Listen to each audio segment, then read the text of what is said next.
your podcast and YouTube blog covering the German startup scene with news, interviews, and live events. Hello and welcome everybody. This is Joe from Startuprad.io, your startup podcast and YouTube blog from Germany, bringing you today another interview. But this time I do have guests, yes, plural, from Austria. At first, I would like to welcome Robert. Grüß dich. Servus and hello. Thanks for having me today. You are very welcome. And we do have, since we're looking at Austria today, we do have a very special situation because you are, what is your official title? Country CEO, Austria? Yeah, country manager, managing director, depends on how you ask. But it's country manager for Schüttflix Austria, a subsidiary of Shipflix Germany. And for everybody who doesn't understand, Schütt is basically pouring out bulk goods, Schütten. And Flix may suggest to do it a little bit faster. And yes, Schütt is with an umlaut for all the American audience. It's the U with the two dots on it. Exactly. Okay. The company was originally started in Gütersloh, which is not necessarily known either for its construction industry nor for its startup hub importance. Can you talk a little bit about why a former Microsoft logistics director in a model basically started the company there? Yeah, I know Mr. Mala, she joined later, but basically that's the story everybody's talking about. Yeah, sure. I mean, for me, it's a little bit more special than maybe for other colleagues, since I'm from Gütersloh as well. I'm born and raised there, finished my school there. Exactly where, like 25 years later, Shipflix would be founded. And to be honest, at the time I finished school, I wasn't too sure about having a digital company that potentially become a unicorn someday from my hometown. But yeah, I mean, Gütersloh is a very special place in Westphalia, because a lot of companies that are basically European-wide known, like Bertelsmann, Miele, Klaas, etc., they all come from there. And also Hagedorn. Hagedorn is one of the largest construction companies in Germany, and they have their headquarters there as well. So Christian, our founder, knew Thomas Hagedorn, and they are basically our two co-founders. And they met in Gütersloh. Christian was working for Avato, the logistics over there, before going to Microsoft. So that's the connection with Gütersloh. I see. And he told in an interview, Christian, that he was in charge at logistics at Microsoft because they do ship a lot of physical items. Think in the past, Windows phones, but also laptops and so on and so forth. So they also do have, or they did have a lot of logistics going on there, and he was their director. And he basically came back, founded Schüttflix. We later get into the economics. In 2021, he saw in an interview the opportunity to become a unicorn one day. Let's see where this is going. Yeah. But first, let's talk a little bit about you here. I see you've done, like I have, an apprenticeship at the thrift organization, Sparkasse. That's usually not the start of a construction career, isn't it? Yeah, definitely. So as I said, I finished my school in Gütersloh, and at that point, I wasn't too sure what to study one day. I always knew I wanted to study, and then I started my apprenticeship at this local bank, Sparkasse in Gütersloh. And I oftentimes joke about this right now as well, but for me, I noticed really quickly this isn't the thing I wanted to do all my life, but I've learned a lot of really important things there. Speaking to people from all different backgrounds and areas, speaking about money isn't the typical German thing as well. doing sales, understanding insurances, money products, etc. So that helped me a lot for me personally. But as I said, I noticed really quickly this isn't the thing I wanted to do all my life. My mother always said we don't quit things easily. So I finished my apprenticeship and then went on. To study, yeah, I see. You also studied in Vienna already, but what I found interesting, you worked for Bertelsmann, where one of the founders, Christian, has been working, and you interned there in New York City and Berlin. Did you already know Christian from then? No, actually not. I mean, it's quite funny that like a lot of people from our management team have worked for Bertelsmann or better said Avato in the past, but I met Christian. I mean, I heard about him. Gütersloh isn't that big, but the only person I knew back then from Bertelsmann was Nils Klose, or general manager in Germany. I knew him, but Nils, Christian, Magda, and Jan, the other Bertelsmann people, basically in our management team, I met when I started at Schüttflix. I see. And then you also interned in another media company, Bauer Media. At this point, it necessarily did not look like a typical construction career. And then, for whatever reason, bam, you started Schüttflix. Can you take us through this hoop to this jump in your CV? What made you start there? Yeah, sure. I mean, Bertelsmann was quite a cool experience for me. I mean, to give you some context, I think I finished my apprenticeship end of March, and I started in New York City for Bertelsmann on the 1st of April that year. So that was like a real eye opener for me. See and work with those different people. Get to learn this hustle culture over there, and I had the real luck in my life to meet people and bosses I worked for that it in retrospect, it felt like it was their mission to develop me and make me learn how to think and approach problems instead of like just checking tasks. And it was the same at Bauer Media Group, basically. I went there because I always wanted to work for my boss, who was at that time Carsten Schicker there. I knew him from Bertelsmann as well. And to be honest, I was pretty clear to me that I go in that direction as well. I really liked the media environment, liked everything we worked on, all the projects. And at the same time, I finished my studies in Vienna. And from one day to the other, I think we all remember the Corona pandemic came into our lives.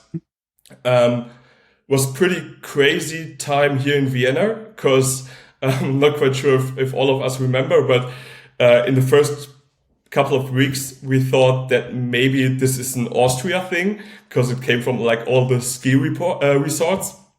And basically life shut down here in Austria way quicker than in Germany. So what I did was I got back to my hometown, Gütersloh, and I was waiting there for it to be over. At that point, no one knew there would be like 3 years and change our lives forever. And at that time, I really had, all my plans were crossed at that time. So Nils Klose at that time went from his former job to Schüttflix. We always stayed in contact, and he was like, okay, then let's have some talk. Maybe you can work here till everything is over, because you have to know that at that point I had everything set up for my master's degree in Antwerp, and I definitely wanted to go there. It was a cool program, nice city. I like it there a lot. So we had some talks, and we said, okay, let's do this until your studies in Antwerp begin. I basically had no role description at that point. I just helped Niels with the first tasks. Everything was like in the first phase of scale up. So that's my entry into the construction and Schüttflix world.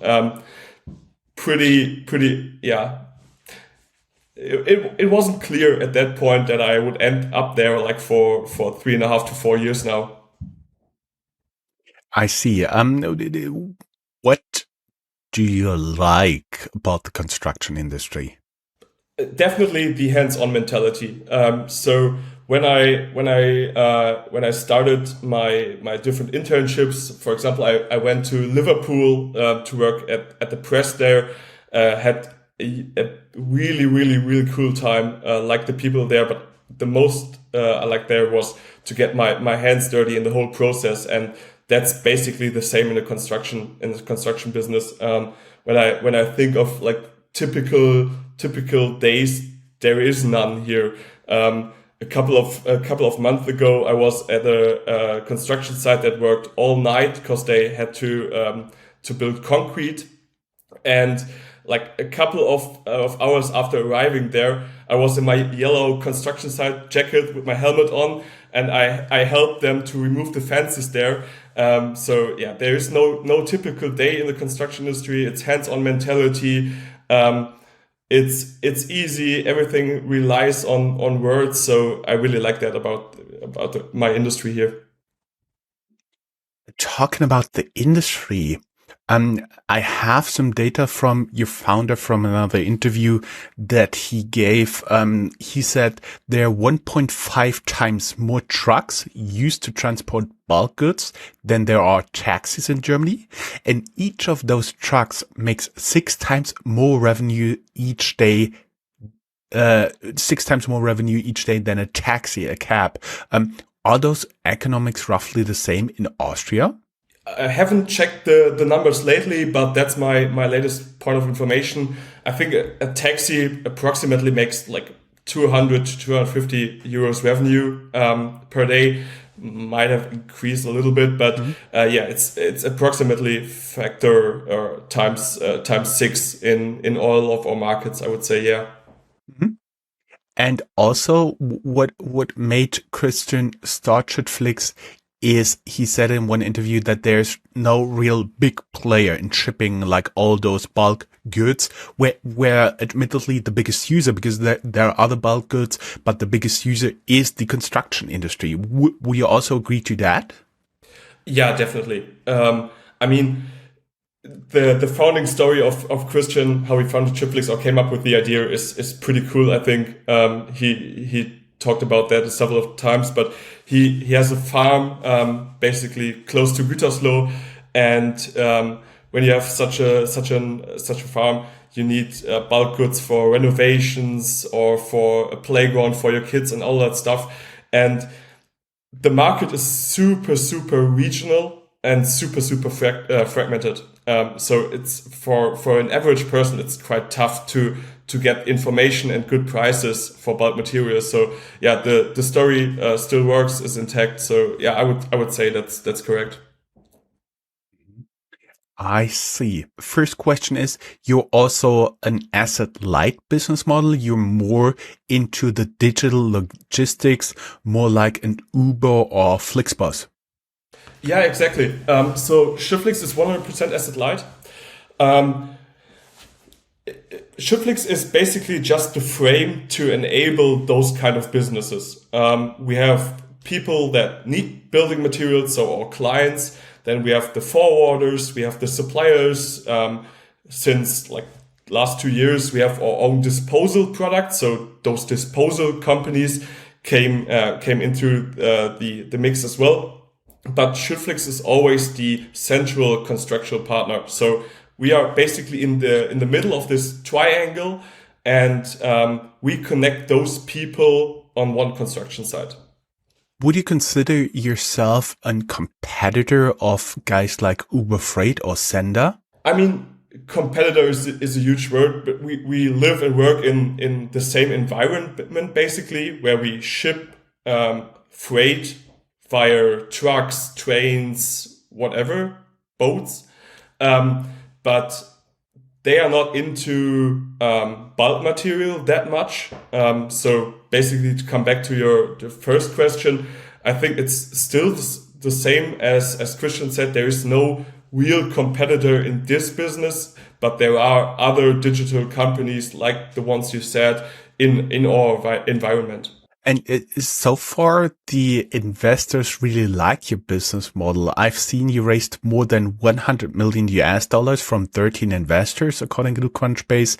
Just recently, I think you could call it a second closing of Series A with 45 million euros disclosed in summer 2023. What I saw there is one of the investors is Strabag. Did you get the Austria connection there, or is there a different story how the business in Austria started? And also, did it start with you?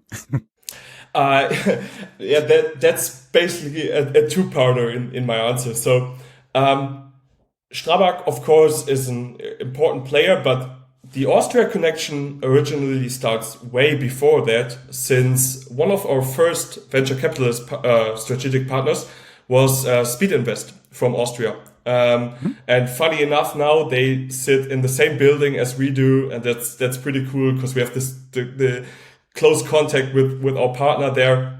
So that's basically the first Austria connection we made. A couple of years later, Strabag came onto our investors board. What to say about Strabag? Biggest construction enterprise basically in Europe. Huge player, big help, of course. And before coming to the story how we got into Austria, I just have to say we have another Austrian partner now as well with LKW Walter, one of the biggest forwarders in Austria or Europe. So our board is full of Austrian people at the moment, and that's pretty cool for me in my role. What just came to mind was we may add that Strabag is one of the largest construction companies in Europe. Yes, they're listed. Yes, but they're headquartered in Vienna. That's completely what we forgot to say for everybody who doesn't know the company. That's why I made this connection. Yeah, go ahead with how you came to Austria, like in terms of Schüttflix.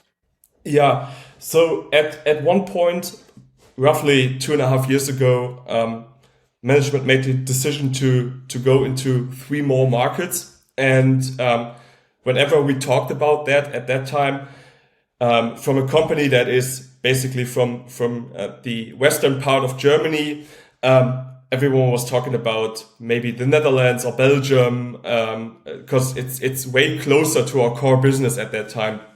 But when you check the numbers and check our business and understand our business, what makes really fun are those big infrastructure projects and EU projects, etc., etc. And they were way more in the eastern part, so in Poland, Czech Republic, and Austria. And Strabag is a big player on the market. It definitely helped that they are from here, they know the market, and they were huge support when going to Austria.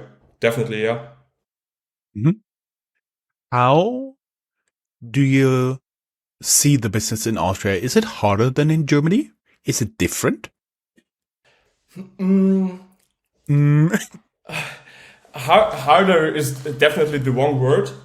It's different, of course, but the huge difference comes from geography in Austria. Austria is way more richer on primary sources, so they have all the mountains, basically, easy spoken. They have the rivers and the seas, and that's basically where primary material like sand, crushed stone, and gravel come from.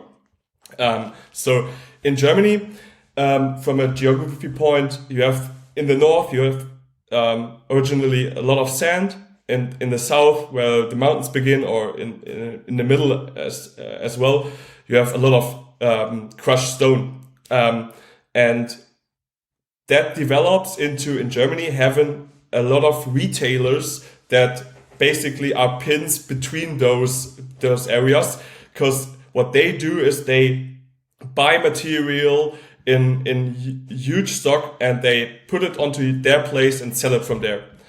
In Austria, we don't have that structure because primary material, so everything that comes naturally, is way more accessible than in Germany.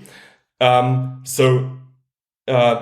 makes it just a little different. And when you look at a map of Austria, the eastern part, so around Vienna basically, and Styria, is way flatter than the western part.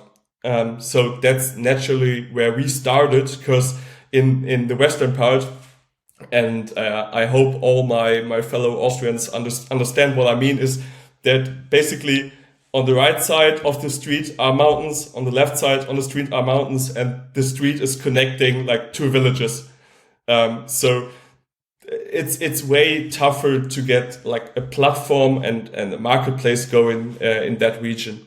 Yes, and as you've been talking about the Alps, not only is the street meandering between mountains, it's also a much higher altitude, which also means there will be a lot of snow and ice in the winter.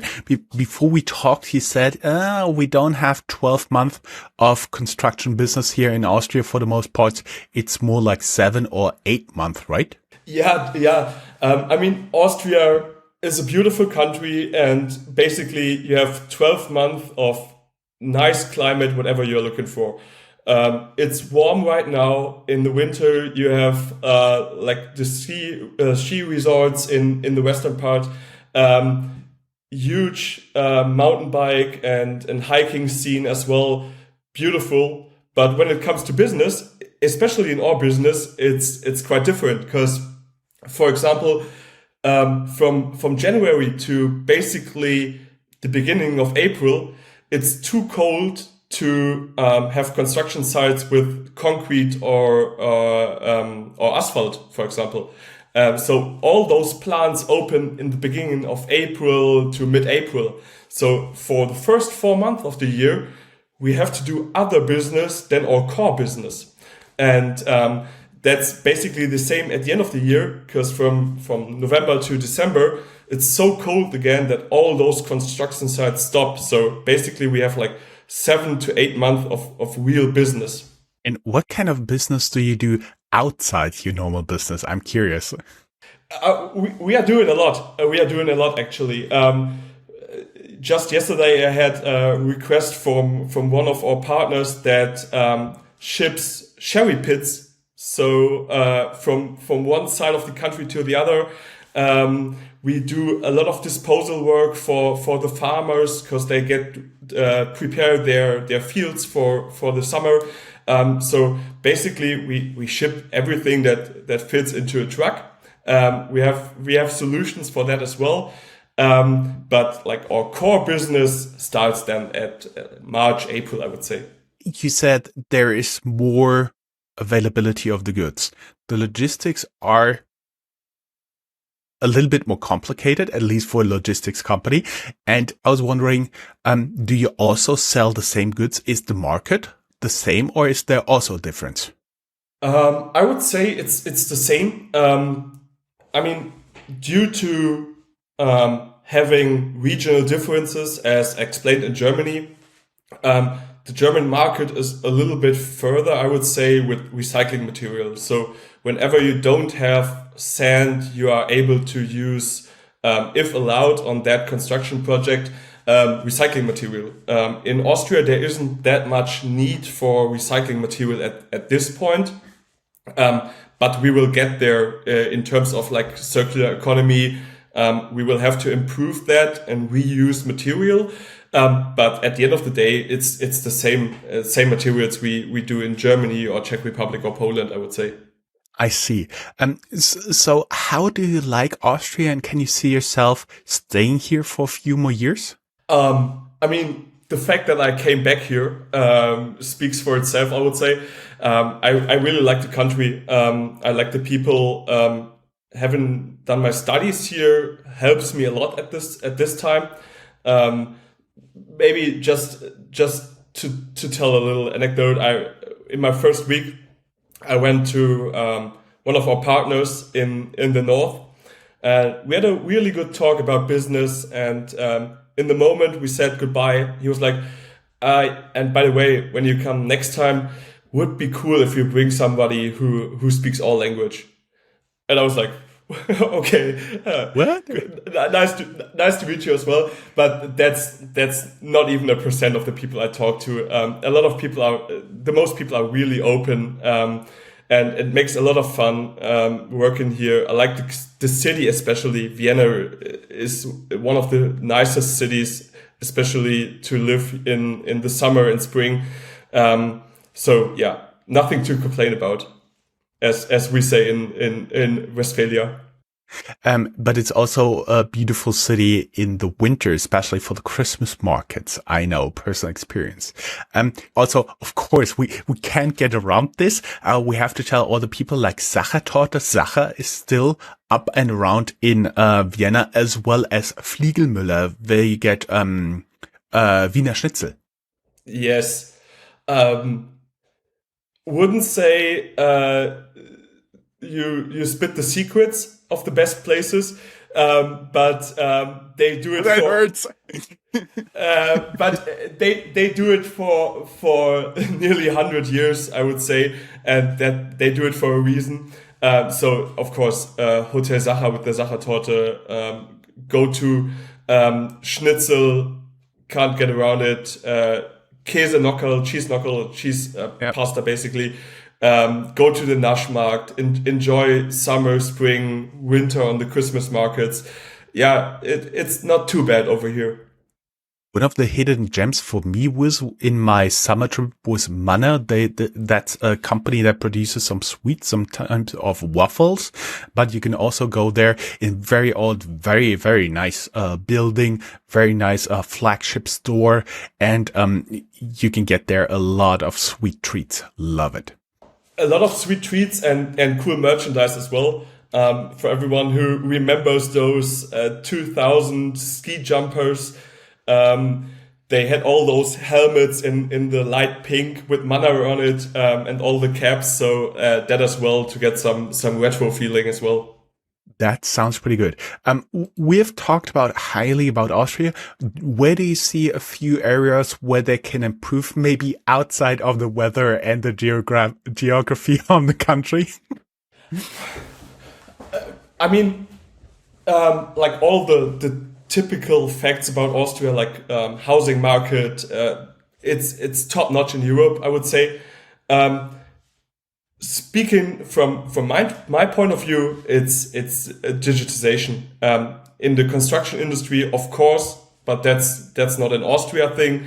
But digitization in general, I think that's a thing. Austria, Germany, basically Central Europe can improve. But I think we're on a good way. I've had some really good talks with the Austrian Business Association and also some politicians on that. So we are getting there. How many partners do you already have in Austria? You already talked highly about Strabag. You talked about Speed Invest, but apparently they're not in construction. They're VC. Anyone else? Yeah.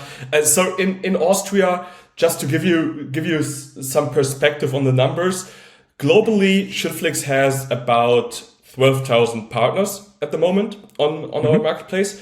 Austria, about 550, I would say. So that's basically the factor. Yeah, you're just getting started. Yeah, we are getting started. I mean, the country is times smaller, different population. I mean, 8 million people live here. So basically factor 10, I would say. But we are getting there. The market is open for having Schüttflix. That's cool. And for me, it's not even the amount of partners that stands out, it's the amount of trucks. There are over 1,000 trucks driving for Schüttflix at the moment in Austria. And that's such a huge capacity of all the freight markets. So, and as you said, we are getting started. It's getting more trucks and partners every day. That's our mission, yeah. I see. And to join your mission, are you currently hiring in Austria and or Germany, Poland? I do believe you're also in Slovakia? No, Slovakia not. Czech Republic and Poland. Czech Republic. I would say we are always hiring, always looking for talent. I mean, I can speak for Austria, but check our career websites on our website. There are plenty of open vacancies. Go there, would be great for Austria. I mean, you have to understand Schüttflix as a company in Austria. We have our operations team and sales experts, but like all those enabler functions like product and tech, HR, marketing, etc., BI team, data analytics, they all sit in Germany for all the 4 markets. So check the website. Mm-hmm. Sure. Everybody who'd like to know more, you can go down here in the show notes. There will be a link to our to your career website and all the links we talked about. And do you know what? Let's go over to the Austrian Business Administration and talk with them what they think they have to offer for startups who want to relocate to Austria. Goodbye. Bye-bye.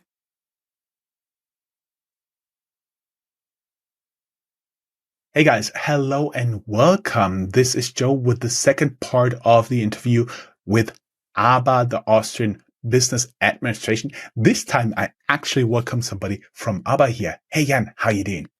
Hi, Joe. Thanks a lot for inviting me.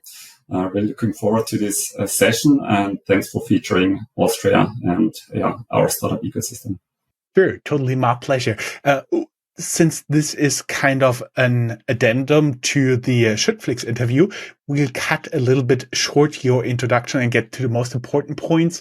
But what I found very interesting, you studied in Dresden, and as we discussed a pre-interview in fake New Zealand. Can you talk a little bit about that? Yes, fake New Zealand is a hidden gem. It's actually the Hogeschool Zeeland, which is in the Netherlands, worth a trip, beautiful students' village at the coastal side. But I had a chance to go to New Zealand a little bit later and was totally impressed by it. It seems to be the capital of extreme sports, and not only a gem when it comes to the nature, a little bit like Europe compressed in one or 2 islands actually. No, but fake New Zealand. If anybody's interested, just go to the Netherlands and look for the Hogeschool Zeeland in Vlissingen. Definitely worth a trip. Then, how did you end up in Vienna? I've seen you held a lot of interesting positions, many related to foreign investments, for example, for the government of Thailand, the United Kingdom, and the USA. How did you end up in foreign investments? Yeah, all right. So the journey from Dresden to fake New Zealand went then on to Turkey, to Australia, New Zealand, and Berlin. And my very first job then was in Vienna. I chose Vienna because it was a capital or German-speaking capital with more than 1 million inhabitants, nice cultural offer, and extremely high living quality. And I straightforward then was working on the government side for Team Thailand, for the Brits, but also the Americans during times with the Brits during Brexit, but also with the Americans when basically COVID locked us all in. It was super exciting time supporting Austrian companies going across the channel, but also across the ocean. And the work there was for me really a cultural, brought me to the next level on an intercultural level, especially with the Thais, but also working with Americans and the Brits has been a very exciting time because there's a lot of positive energy, especially working with Americans. And with this background, now in total 20 years in international business, I decided to go on my next chapter then with ABA. And most of the positions you held have actually been in Vienna because Vienna is kind of a hub for international relations. Yes. The United Nations are there and a lot of other international institutions, right? Yes, we have not only the UN here, we have also OPEC based out of here. We have a lot of international congresses taking place. In the past, Austria was always a kind of a neutral place to meet. A lot of international political negotiations happened here.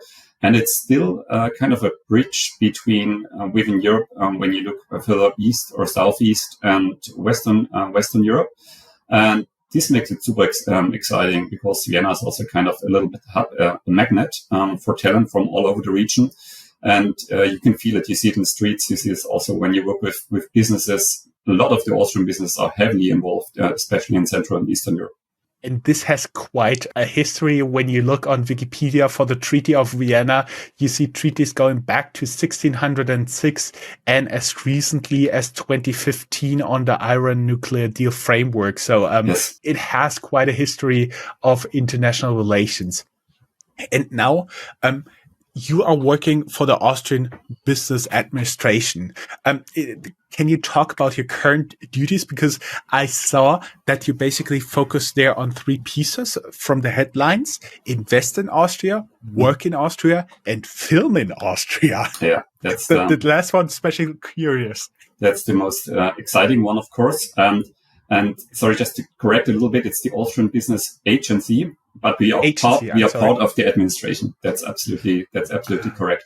And yeah, we have three main pillars. The most exciting one is the film in Austria. It's about getting international film productions to Austria. So that we have the next James Bond or even Tatort from the German-speaking region filmed here in Austria. It's a quite small department, but an important one. And we just recently launched a new funding program and basically are flooded with requests of Netflix series that are filmed here, but also really, really big international movie programs that are just in Schönbrunn. We had a great series that was completed. And then we take care of talent. It's our work in Austria, getting international talent to Austria, supporting companies to grow further, because as we are aware, talent is not always easy to find. So we focus on that topic especially. And the last chapter, that's basically where I'm active in. It's called Invest in Austria. It's supporting international companies that are hungry and want to expand to Austria. And there I'm in the team. We are regional teams. I'm leading the German team. It's six of us taking care of around 200 expansion projects every year, from small to medium-sized companies to global players, but also especially taking care of startups that are interested to come to Austria. We will, of course, talk about that. But for everybody who's curious, I know that we are heard in more than 100 countries on a regular basis. We link down here in the show notes the Work in Austria website if you're curious to be working in Austria. It's definitely, maybe just adding one, it's dangerous to move to Vienna. I decided to come here 17 years ago, and I only wanted to stay for 1 year. And now it's 17 years later, and it's especially hard to get or leave Vienna if you look at the quality of living index. I stopped here. If you Google it, you will see that Vienna has been number one since 11 years now. I stopped counting. and the 6 years before that time, it was not like hell. It's really a great place to stay a little bit longer. I see. Talking about Vienna, of course, the country has more beautiful cities. Salzburg comes to mind. But can you talk a little bit about Vienna? Because a lot of the people who are listening to this on a regular basis, I strongly recommend Vienna in the summer as well as in the winter for the Christmas markets and so on and so forth. Yeah, actually, the only time, or there are several times when it's getting really busy, and that's of course most of the time during the touristy season, especially during Christmas. And so I would prefer to come to Vienna probably around springtime, or what we also have coming up. It's now in the beginning of June, 3rd to 9th of June. We have a great festival taking place in Vienna, the Vienna Up. It's definitely coming over. But most of my friends are here during spring or summertime. Wintertime, you can come, but I can promise you it will get busy. We have more than 20 Christmas markets catering your needs. And so you get a bit of a Christmas Christmas atmosphere. Although snow is high on the wish list, we cannot always guarantee. Not always guaranteed. We've been talking about startups and scale-ups, and that's the reason you are here. Talk a little bit about what ABBA, the Austrian Business Agency, part of the Austrian Business Administration, sorry, that confused me a little bit.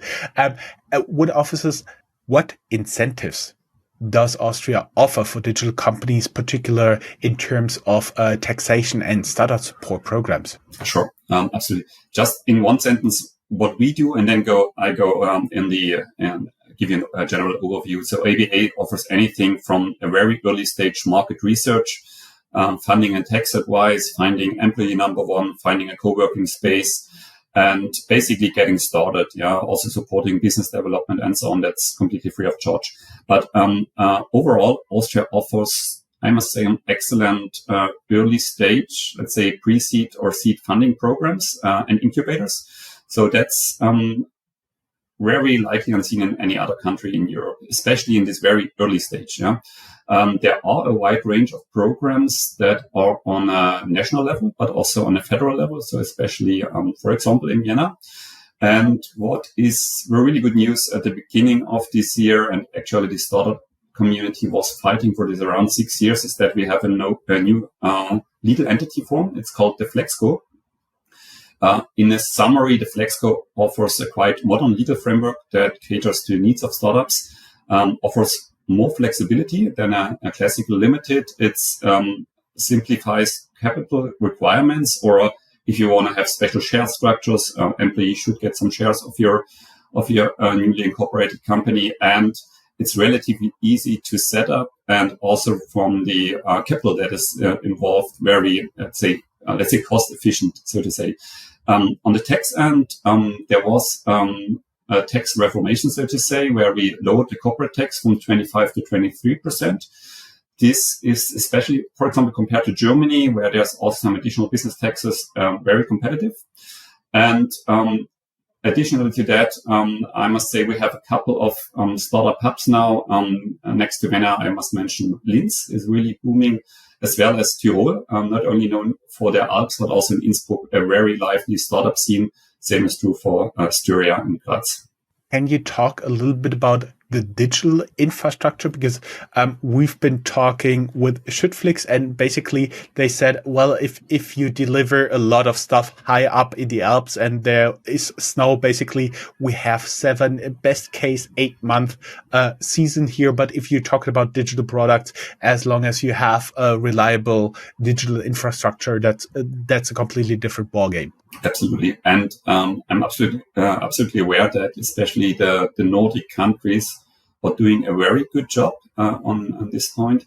But Austria is following closely. So their digital infrastructure in Austria is robust. It's very strong, focusing on high-speed internet, but also 5G technology, and a very, let's say, easy and affordable access, not only for businesses, but also, of course, for people living in Austria.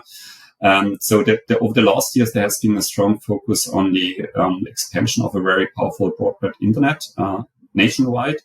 And as Austria, as you already mentioned, it's an alpine country. And the aim was to become a 5G pilot country in Europe, which included a lot of government funding for infrastructure development in areas, especially where the private sector investment was not economically viable. So if you look all at the mountain villages or very remote areas, I must say I never have any problems with a signal traveling by train across Austria, so that I can work quite easily, have my video calls, which is not always the case in Europe. And I must say they seem to have done a pretty decent job. Personally, I find this as well. And you've been talking about like the co-working spaces. I found more than 30 in Vienna alone, which is, by the way, very lovely city. And you talked about like first employee business development. Can you talk a little bit about the environment for digital entrepreneurship? For example, for all the people not from Europe, I'm sure we need to talk about that you're part of the European Union and that all the European Union regulations basically apply here. Yes, yeah, that's for sure. Of course, there are some national legislation which is going a bit further in detail, but especially, for example, if you're a German startup considering to come to Austria, most of the regulation will apply that you know already from your home country. There are specific sectors, especially, for example, the healthcare industry, where you need to dig a bit deeper, but where we are more than happy to identify any differences that may occur.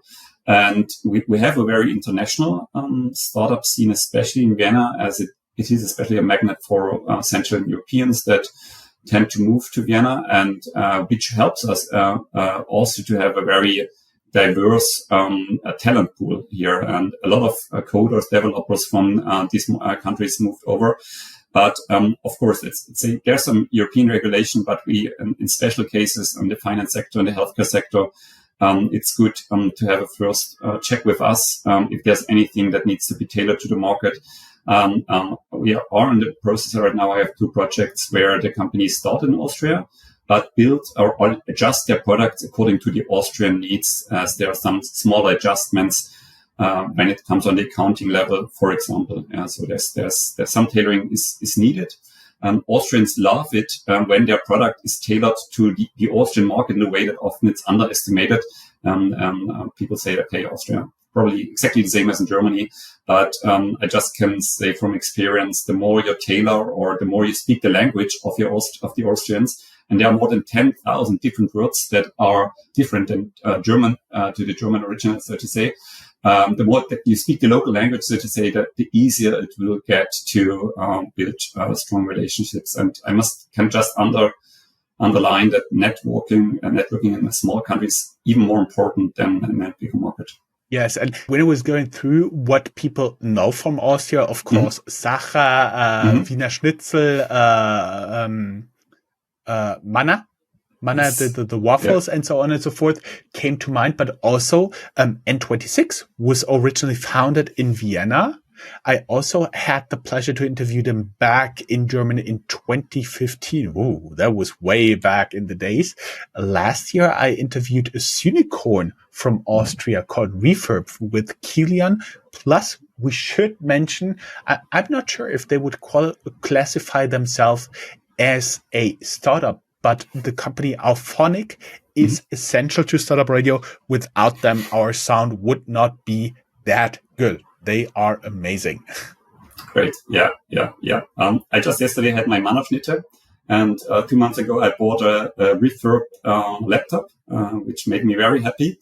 And yeah, thanks for summarizing this. Also with Schüttflix, we had a really good relationship and supported them on their journey here in Austria.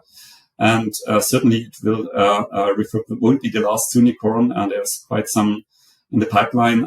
Maybe one or the other knows Big Panda, which is also heavily growing in Germany, but not only there.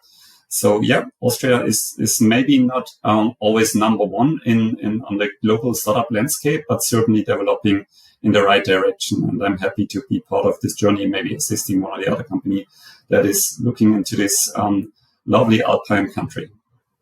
Pretty good closing words for everybody who'd like to learn more. We link your LinkedIn profile as well as ABBA down here in the show notes, so all the people can learn more, as well as work in Austria, a link to Linz, to Steiermark, and co-working spaces in Vienna, and so on and so forth. Hope to have you back pretty soon, Jan. Thank you very much. It was a pleasure. Pleasure was all mine. Have a good day. Bye-bye. Bye.